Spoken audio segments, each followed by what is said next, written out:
guys. Ito guys, ang ganda ng mga damo lang to sa atin sa probinsya guys. Diyos ko, yakong mayak. Tapos, alam ba ninyo guys, itong damo na to, ito, ang tawag nito parang gusto. Kaya nang umuwi ako guys sa probinsya, alam mo ba guys, ito, nakakagamot to sa sakit ng cancer kasi yung umuwi ako sa probinsya guys, yung may sakit sa cancer, inoperahan siya sa Cebu, nagkaroon siya na nagka-dialysis siya guys. Ito lang yung ininom niya, itong paragis na to. Ito yung bulaklak niya guys. Kasi lalo na yung sa probinsya guys, sa atin, marami to. Pagkain lang to sa mga kalabaw, mga kambing. Ito. Tapos ito naman guys, napaka-swerte talaga natin sa mga paligid guys, kasi tumutubo na lang siya. Ito naman guys, tawa-tawa. Nakakagamot rin to siya sa mga tinggi. Yun. Ito. I-share ko lang sa inyo dahil kung gusto nyo kumuha nito dahil na to, tatanggalin na kasi gawan siya ng building. Pwede kayong kumuha kasi sayang eh.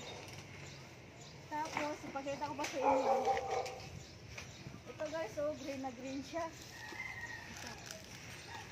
Diba, nung una kong video sa inyo, pinakita ko to sa inyo ito. Sampalok-sampalokan.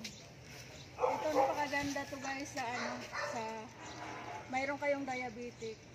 Ilaga lang ninyo to guys, iinumin. Halimbawa kagaya nung namaga na yung mga paan nyo ng itim na. Ito guys, maganda to kasi mayroon din sa amin doon na puputulin na yung tuhod kasi nga sobrang nangitim na. Pero ito guys, din. Ito rin yan nilaga niya. Tapos, ito talaga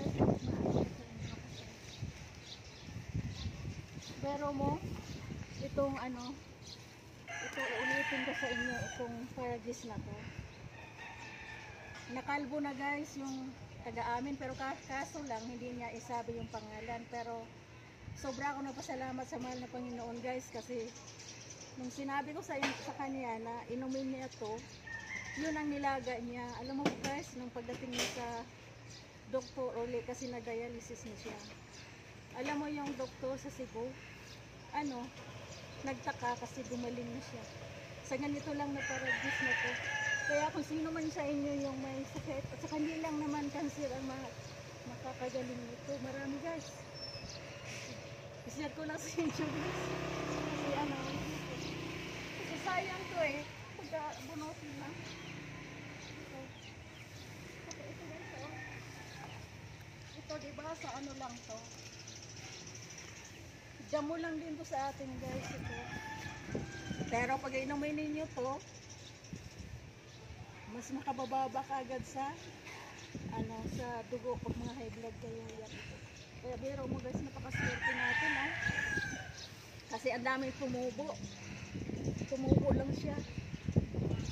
Pasensya na guys kasi hindi ko maiwasan kasi sobrang bait ng Panginoon sa atin guys, kagaya sa atin na mahirap lang. Siyempre maniwala tayo sa mga herbal ganun. Kasi guys, yung doon sa amin na may nagdialysis sa cancer niya, parang medyo siya may kaya sana, pero sa sakit niya na nakalbo na yung buhok niya guys kasi cancer yun. Salamat naman sa mahal na Panginoon dahil naniwala siya sa sinabi ko na ito maganda to. Ito na yung ginawa niyang tubig guys. Kaya sa awa ngayon ng Panginoon, gumaling na siya. Kaya salamat talaga ako sa mahal na Panginoon kasi